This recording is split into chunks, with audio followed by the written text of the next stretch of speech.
عاجل شرطة الرياض تقبض على يمني ومواطن لإيقاف مركبتيهما في طريق عام وعرقلة حركة السير ومخالفة الآداب العامة. السلام عليكم ورحمة الله وبركاته. لو أول مرة تتابعوني متنسونيش باللايك، تفعلوا زر الجرس وتشتركوا في القناة عشان يوصلكوا كل ما هو ترند.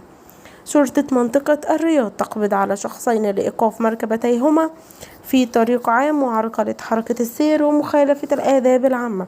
منطقة الرياض تقبض على يمني ومواطن لإيقافهما مركبتيهما في طريق عام وعرقلة حركة السير ومخالفة الآداب العامة، معرضين حياة الآخرين للخطر وتوثيق ذلك.